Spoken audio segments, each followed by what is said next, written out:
فرزند زہرا یہ حالات برے ہیں۔ کاشانہ بصیرت ایک ایسا مکمل یوٹیوب چینل جس پر محروم بصارت کے لیے بالخصوص اور تمام افراد کے لیے بالعموم سینکڑوں کی تعداد میں اسلامی کتب دستیاب ہیں۔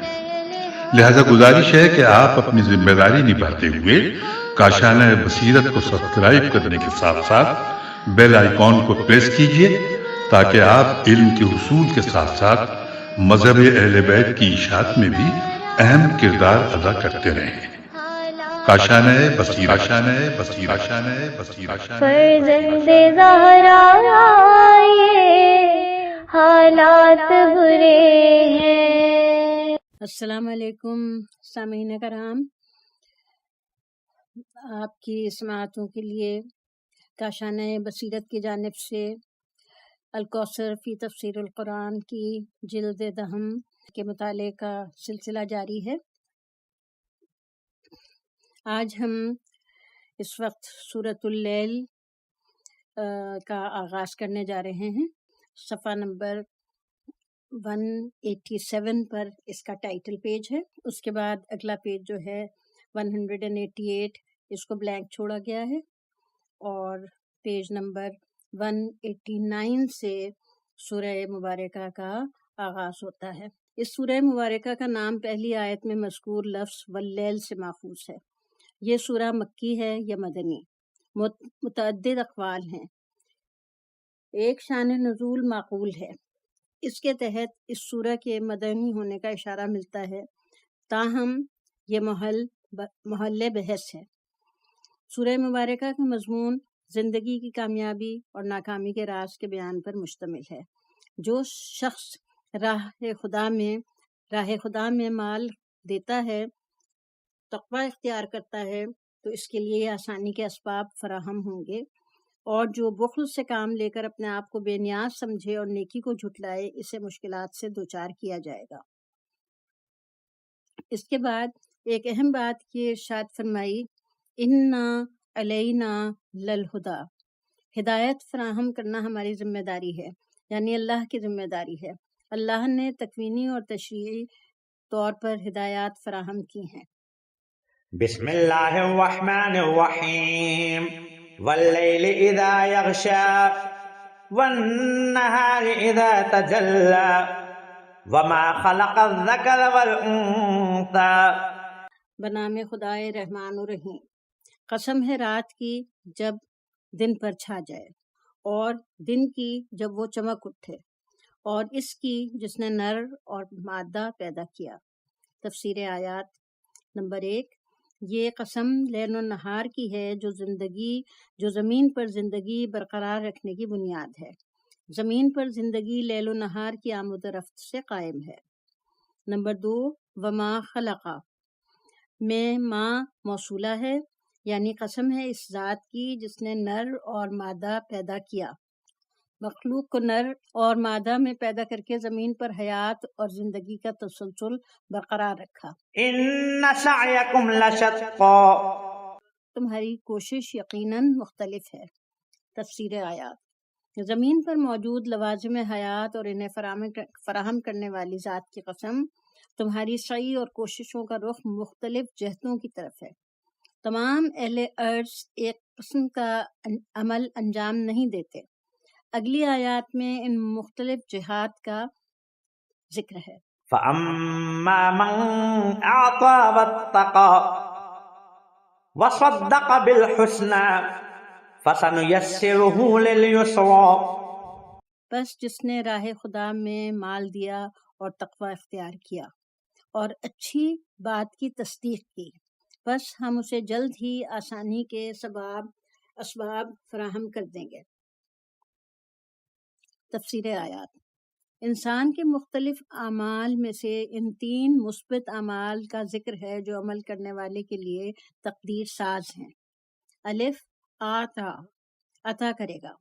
اس جگہ یہ نہیں فرمایا کہ کیا عطا کرے گا، کہاں خرچ کرے، صرف دینے کا ذکر ہے، جس سے عطا کی عمومیت کا مفہوم نکلتا ہے کہ وہ عطا مالی ہو، علمی ہو، خدمات ہوں یا فکری، سب اس میں شامل ہیں۔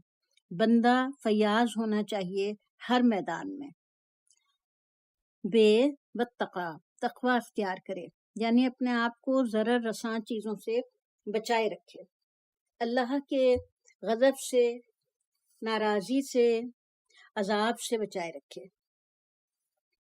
تقوی کے اہم اثرات میں سے ہے مشکلات کا آسان ہونا اور بند گلی میں نہ پھنسنا۔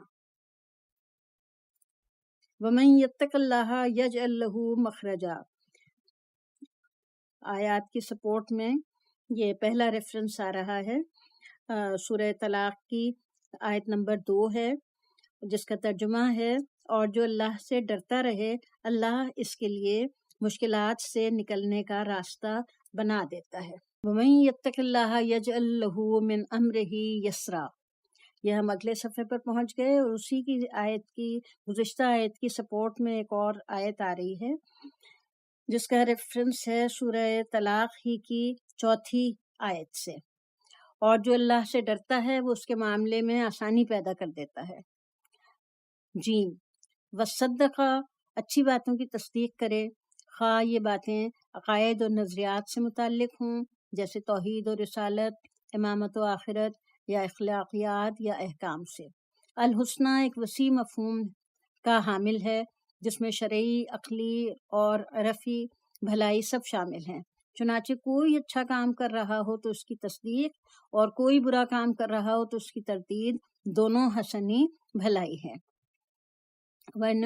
وَسَنُيَسِّرُهُ، ان مذکورہ 3 صفات کے حامل افراد کو اللہ آسانیاں فراہم فرمائے گا کہ وہ جب بھی کوئی کار خیر انجام دینا چاہیں ان کی انجام دہی میں کوئی دشواری نہیں آنے دی جائے گی۔ دوسرے لفظوں میں اللہ تعالیٰ ایسے شخص کو ہر کار خیر کی توفیق عنایت کرے گا۔ توفیق کا مطلب یہ ہے کہ کسی نیک کام کی انجام دہی کے لیے وسائل اور اسباب کا نزدیک کر دینا۔ متقی انسان کے لیے روزہ رکھنا، مال خرچ کرنا، ہر قسم کی قربانی دینا آسان ہو جائے گا، کیونکہ اس کے اندر جو جذبہ اور ایمانی محرک کار فرما ہے اس سے یہ سارے کام آسانی سے انجام پاتے ہیں، جبکہ ایسا نہ ہو تو 2 رکعت نماز پڑھنا بھی دشوار ہو جاتا ہے۔ حضرت امام جعفر صادق علیہ السلام سے روایت ہے، اِنَّا أَحَبُّ اللَّهُ عَبَدًا اللَّهُمَّ الطَّاعَةَ وَالْأَلْزَمَةُ الْقَنَاعَةَ وَفَقَّهَهُ فِي الدِّينِ وَالْقَرَاءَةُ بِالْيَقِينِ وَاكْتَفَى بِالْكَفَافِ وَاقْتَنِي بِالْعَفَافِ۔ یہ دوسرا ریفرنس آ رہا ہے مستدرک الوسائل جلد 13 اور صفحہ 36، اور اس کا ترجمہ ہے، اللہ تعالیٰ جب کسی بندے سے محبت کرتا ہے تو اس پر طاعت کا الہام کرتا ہے اور قناعت کا پابند کر دیتا ہے اور دین میں سمجھ عنایت فرماتا ہے اور یقین کے ساتھ اس کی تقویت کر دیتا ہے، کفایت شعار اور پاک دامن کر دیتا ہے۔ وَأَمَّا مَن بَخِلَ وَاسْتَغْنَىٰ وَكَذَّبَ بِالْحُسْنَىٰ فَسَنُيَسِّرُهُ لِلْعُسْرَىٰ، اور جس نے بخل کیا اور اللہ سے بے نیازی برتی اور اچھی بات کو جھٹلایا، بس ہم اسے جلد ہی مشکلات کا سامان فراہم کریں گے۔ وَأَمَّا مَن بَخِلَ، عطا اور عنایت کرنے والے کے مقابلے میں وہ شخص ہے جو بخل سے کام لیتا ہے۔ یہاں بھی نہیں بتایا کہ کس چیز کے بارے میں بخل کرتا ہے، لہذا بخل کے تمام پہلو اور اقسام اس میں شامل ہیں۔ نمبر 2، واستغنا، تقوی کے مقابلے میں بے نیاز ہے، یعنی یہ شخص اپنے آپ کو اطاعت و ثواب اور خوف عذاب سے بالا تر سمجھتا ہے، اس لیے اس میں تقوی نام کی کوئی چیز نہیں، اور وہ اپنے آپ کو ہر پابندی سے آزاد اور ہر ضابطے سے بے نیاز تصور کرتا ہے۔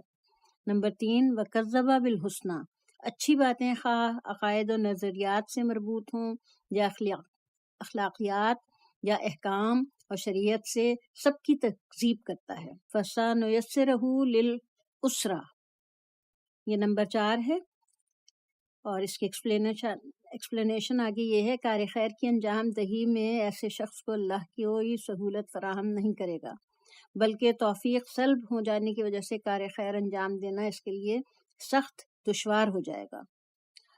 وَمَن يُرِدُ وَأَن يُضِلَّهُ يَجْعَلْ صَدْرَهُ ضَيِّقًا حَرَجًا كَأَنَّمَا يَصَّعَّدُ فِي السَّمَاءِ۔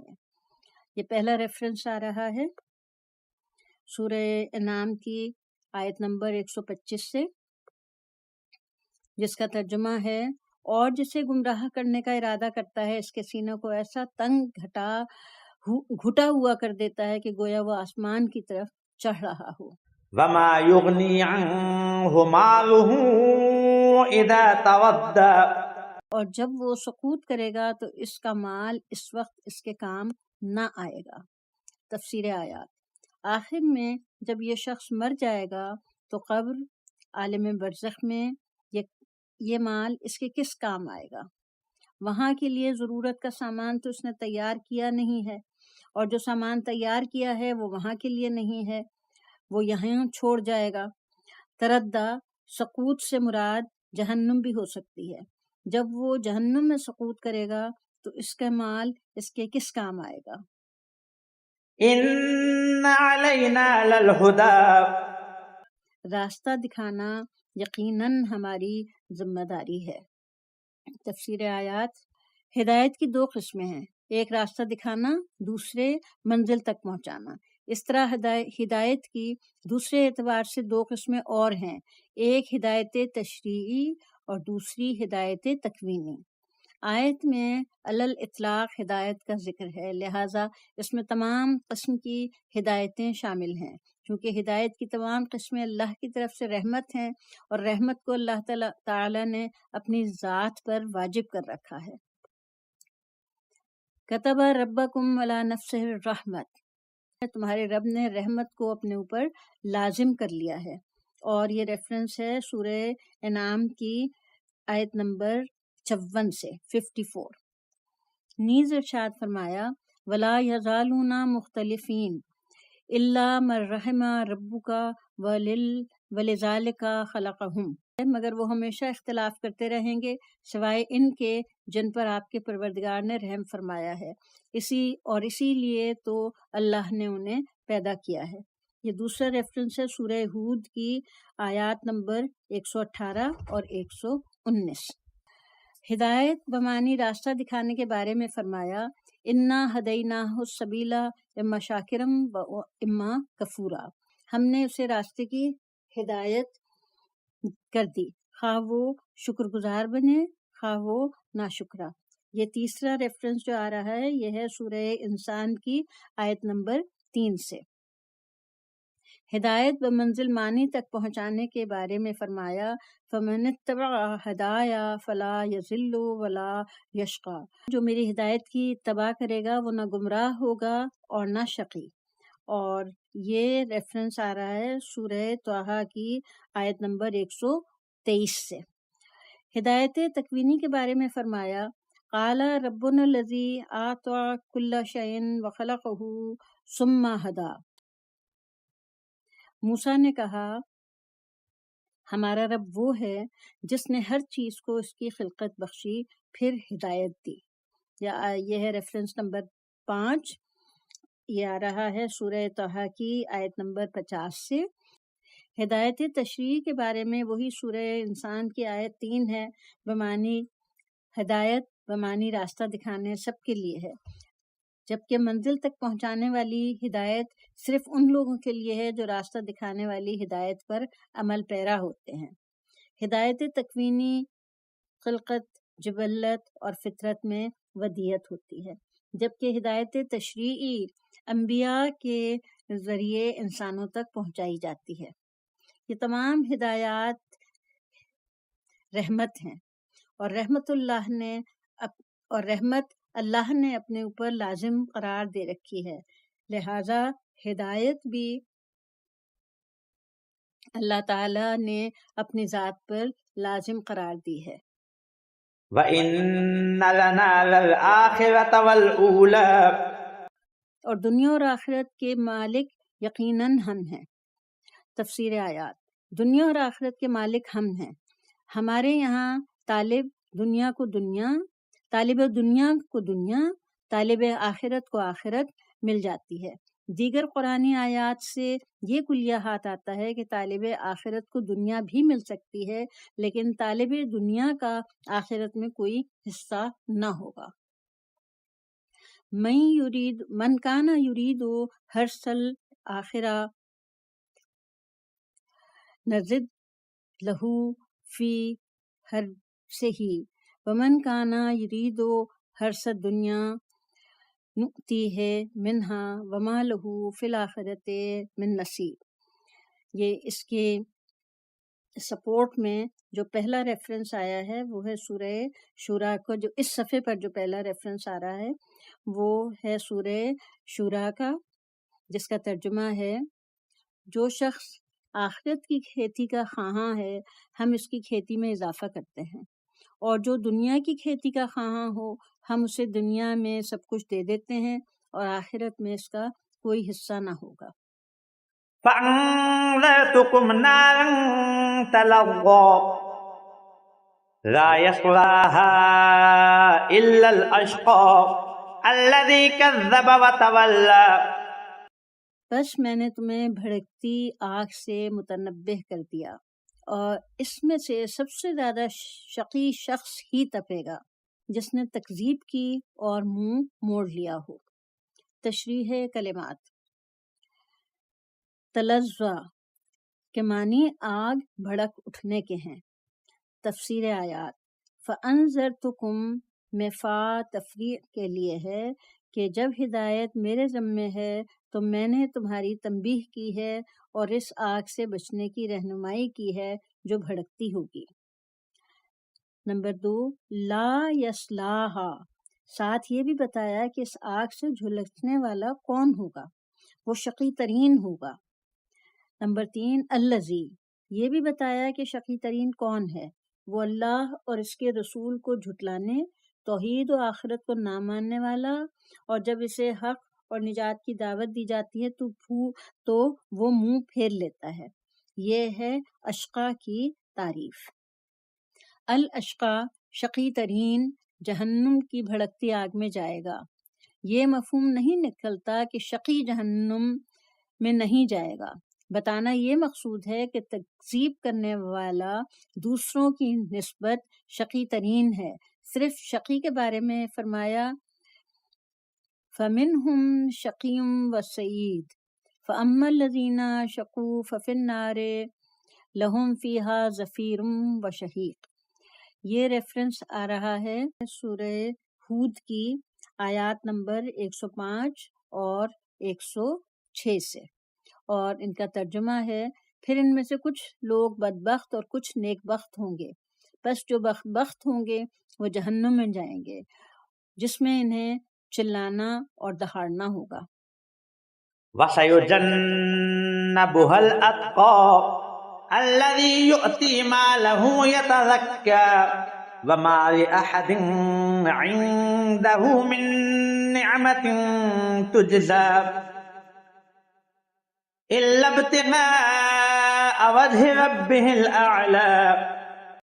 اور نہایت پرہیزگار کو اس آگ سے بچا لیا جائے گا جو اپنا مال پاکیزگی کے لیے دیتا ہے، اور اس پر کسی کا احسان نہیں جس کا وہ بدلہ اتارنا چاہتا ہو، وہ تو اپنے رب اعلیٰ کی رضاجوئی کے لیے ایسا کرتا ہے۔ تفسیر آیات۔ الاتقا، سب سے زیادہ متقی جہنم کی اس آگ سے بچے گا، یعنی جہنم کی آگ سے بچاؤ کرنے والا دوسروں کی بنسبت سب سے زیادہ متقی ہے۔ کم و بیش ہر شخص ہر قسم کے خطرات سے اپنا بچاؤ کرتا ہے، لیکن یہ شخص ان سے زیادہ بچاؤ کرنے والا ہے۔ نمبر 2، الذی یؤتی مالہ، یہاں اس متقی کی تعریف شروع ہو گئی ہے۔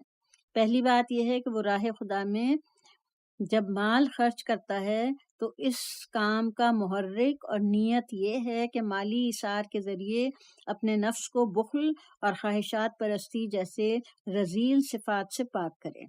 یہاں یتزکا سے مراد نفس کی تطہیر ہو سکتی ہے۔ خذ من اموالہم صدقہ تطہرہم وتزکیہم بہا، یہ دوسرا ریفرنس آ رہا ہے سورہ توبہ کی آیت نمبر 103 سے۔ اے رسول، آپ ان کے اموال میں سے صدقہ لیجئے، اس کے ذریعے آپ انہیں پاکیزہ اور بابرکت بنائیں۔ نمبر 3، وما لأحد، دوسری بات یہ ہے کہ جس شخص کو یہ مال دیتا ہے وہ کسی احسان کے بدلے میں نہیں، چونکہ اس نے مادی فائدہ پہنچایا تھا، اس کے بدلے میں اسے مالی فائدہ دے، یہ سودے بازی ہے، انفاق فی سبیل اللہ نہیں ہے۔ نمبر 4، الا ابتغاء، مال خرچ کرنے کا واحد مقصد اپنے رب اعلیٰ کی خوشنودی حاصل کرنا ہے۔ مال خرچ کرنے میں درجہ اس مال کی مقدار میں نہیں بلکہ خرچ کرنے والے کی اخلاص، نیت، درجہ ایمان اور ایقان میں ہے۔ ایک شخص لاکھوں روپے انفاق کرتا ہے لیکن اس انفاق کا محرک رضائے الہی نہیں ہے تو اس انفاق کا کوئی درجہ نہیں ہے۔ دوسرا شخص چند روپے خرچ کرتا ہے، اس کا درجہ ایمان قوی اور محرک رضائے الہی ہے، اس لیے اس کے چند روپے اللہ کے نزدیک قیمتی ہیں، وَلَسَوْفَ يَرْضَىٰ، اور ان قریب وہ راضی ہو جائے گا۔ تفسیر، اس نے جب اللہ کی رضا جوئی کے لیے مالی ایثار کیا تو اللہ تعالیٰ نے بھی اس قدر اجر و ثواب عنایت فرمائے گا کہ وہ راضی ہو جائے گا۔ یہ انتہائی سعادت کا مقام ہے کہ اللہ تعالیٰ اس متقی کی رضائیت کو مد نظر رکھے۔ یہ متقی جنت کی ابدی زندگی پر خوش ہوگا، اللہ کی طرف سے ملنے والی نعمتوں پر خوش ہوگا، اپنے نصیب پر خوش ہوگا، ایسی خوشی جو تمام نعمتوں سے بالا تر ہے۔ اللہم وفقنا لما تحب و ترضا واجعل رضاک نصب آینا بفضلک ومنک یا ارحم الراحمین۔ اور یہ سورہ مبارکہ اس دعا پر آ کر ختم کر رہے ہیں صاحب الکوثر فی تفسیر القرآن جناب محسن علی نجفی۔